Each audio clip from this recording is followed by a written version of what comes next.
Good morning and welcome back to our final episode of Live at the Legislature. I'm Kaeo Kealoha Lindsay with the House Minority. Our guest today is Representative Gene Ward, the Minority Floor Leader and Representative from Hawaii Kai. Welcome and good morning. Good morning. We've been here before, haven't we? We have quite a few times. Okay. For those of you who've seen us, here we go. Last time. So we've reached the end of session, and by all means, it's been a pretty productive one, especially on an election year. So from the minority standpoint and from your standpoint, what is your perspective on this year? First, I would say the legislature should be commended for its flexibility and agility to adjust to the conditions of Kauai and East Honolulu, and now Puna. The disaster relief of $125 million I thought was excellent. Usually it's bureaucratic, it's slow, we can't get this approval, we can't get that approval. Basically, we had a bill within a day or two, and it showed that we can adjust to what otherwise were rains devastating to the people of Kauai. And in my district in East Honolulu, also very, very devastating. And then when suddenly that was in place, it's $100 million for Kauai, $25 million for non-Kauai, and now with the Leilani estates and geysers of 100 feet of lava going over 1,500 people who are now evacuated, I thought we should be commended for our flexibility and agility to say, put the money where it goes and it can be immediately relevant and applicable. So one of the biggest issues that you had focused on, and we had said previously on this program, is housing and homelessness, and that's what the legislature did. It was $500 million for affordable housing and $30 million for these new Ohana Zone projects. And so you had a bill that you had been working on with your homeless task force. So how do you see what the ledge did this year? Let me cite Cervantes, who said, "The test of the pudding is in the eating." We've given the money, as you just said. But what we do with it during the interim is the issue. Case in point, the housing issue. We are now about 25,000 housing units short. So when this $500 million gets applied to 24,000 units, by then, because the Council of Revenue said that we are 6,000 units just to stay flat with our population growth. People grow up, they get families, in migration, military housing, etc. By the time we build those 24,000 units, we're going to be probably 25 to 30,000 units short. So in a way, it's better than not doing it, but it's not going to solve it. That's my point. You know, in our profession, we're supposed to under-promise and over-deliver. I think we're over-promising. I mean, when somebody said this is the best session ever in the history of the legislature, I think that's a little bit too much gilding of the lily, a little bit too much patting ourselves on the back. But let's go to the other promise of the session.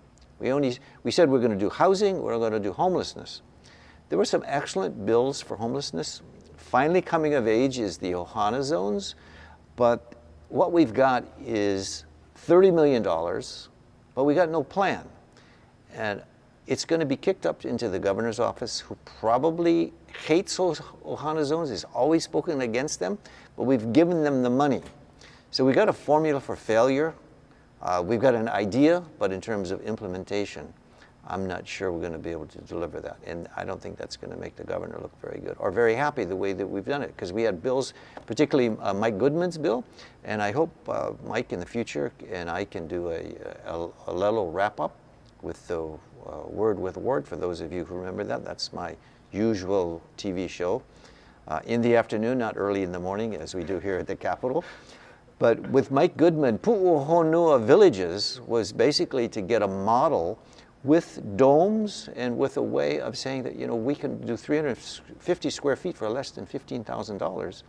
And there's 8,000 homeless or so who we could house probably for a minuscule amount that we could do for what otherwise is now Housing First.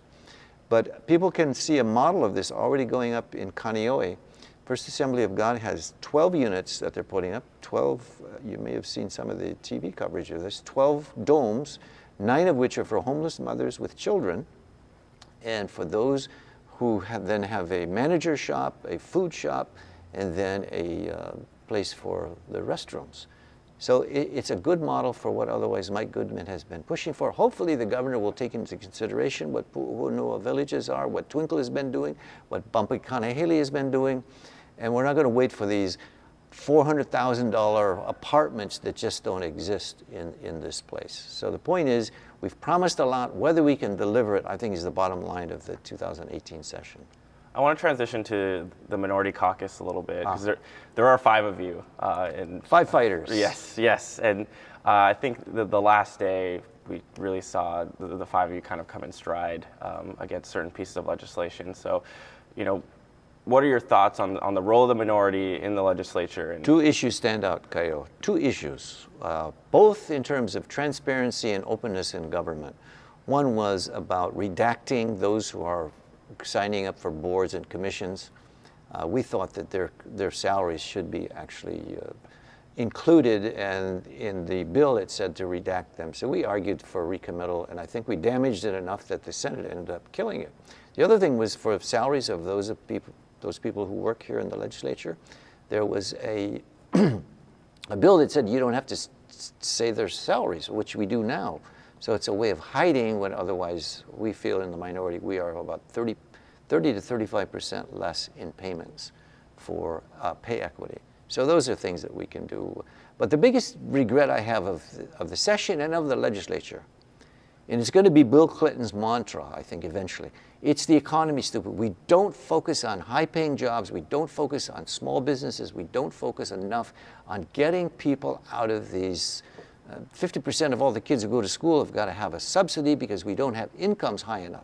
So instead of focusing on housing and homelessness, we got to focus on the economy and the economy and the economy. And we just don't get that yet. And I'm hoping in the future that we will. what can we expect from you and the caucus during the interim? A lot of town hall meetings. In fact, I'm going to have one in a short period about the disaster that's going on in the East Honolulu area. There's a number of things that in an election year pop up, but some things are ongoing. Maunalua Bay is going to be a key issue.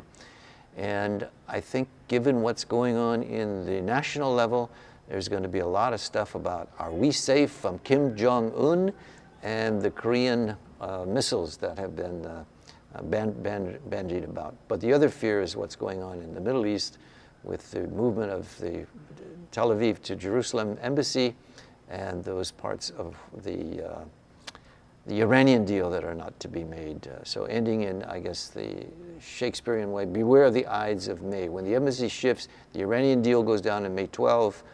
There's a lot of things going in the anniversary of Israel's 70th year on May 14th.